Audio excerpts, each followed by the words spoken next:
Lecture du livre des Actes des Apôtres. Paul et Barnabé étaient arrivés à Antioche de Pisidie. Le jour du sabbat, ils entrèrent à la synagogue. Quand l'assemblée se sépara, beaucoup de Juifs et de convertis au judaïsme les suivirent.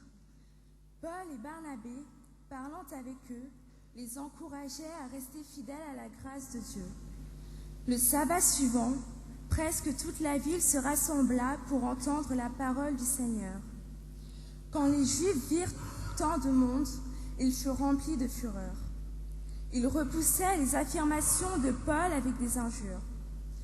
Paul et Barnabé leur déclarèrent avec assurance: « C'est à vous d'abord qu'il fallait adresser la parole de Dieu. Puisque vous la rejetez et que vous-même ne vous jugez pas digne de la vie éternelle, eh bien, nous nous tournons vers les païens. C'est le commandement que le Seigneur nous a donné.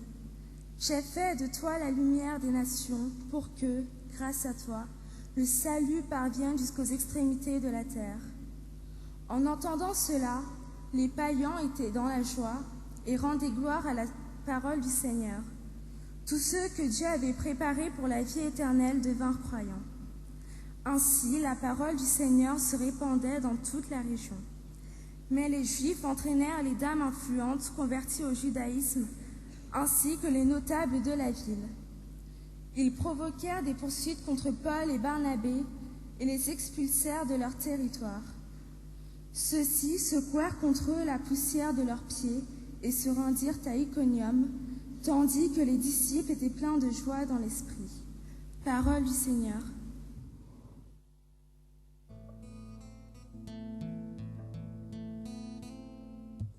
Tu es la lampe de ma route, Seigneur. Ta parole est la lumière de mes pas. Tu es la lampe de ma route, Seigneur. Ta parole est la lumière de mes pas. Comment jeune garder pur son chemin en observant ta parole.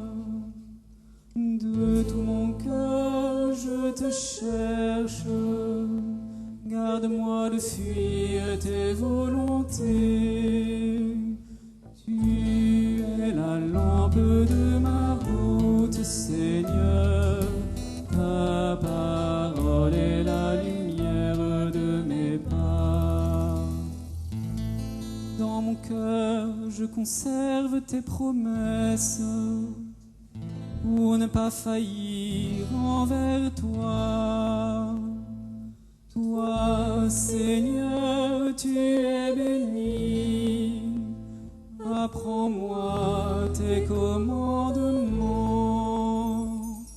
Tu es la lampe de ma route, Seigneur. Ta parole est la lumière de mes pas. Je fais repasser sur mes lèvres chaque décision de ta bouche. Je trouve dans la voie de tes exigences plus de joie que dans toutes les richesses. Tu es la lampe de ma route, Seigneur. Ta parole est la lumière de mes pas. Je veux méditer sur tes préceptes et contempler tes voies. Je trouve en tes commandements mon plaisir. Et je n'oublie pas ta parole. Tu es la lampe de ma route, Seigneur.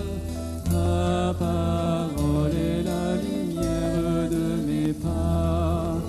Tu es la lampe de ma route, Seigneur. Ta parole est la lumière de mes pas.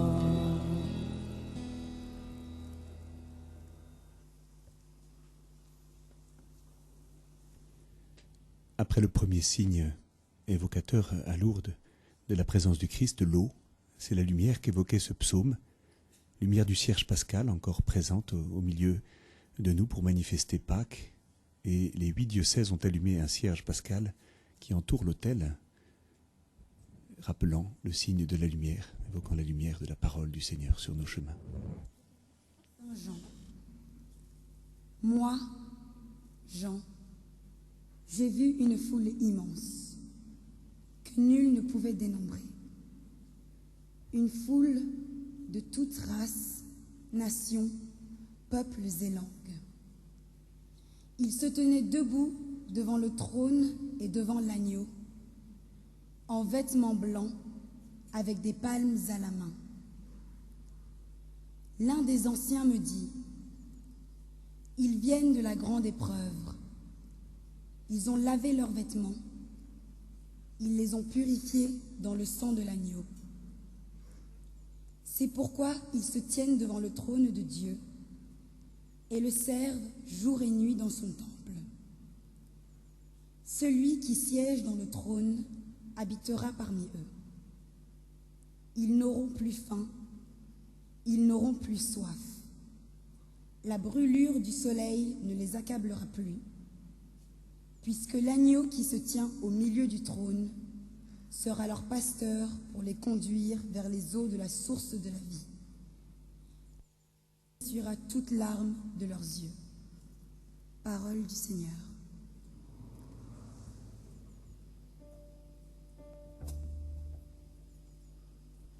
Ils ne sont pas vêtus de blanc, mais de toutes ces couleurs, de leurs différentes aumôneries, de leurs différents diocèses.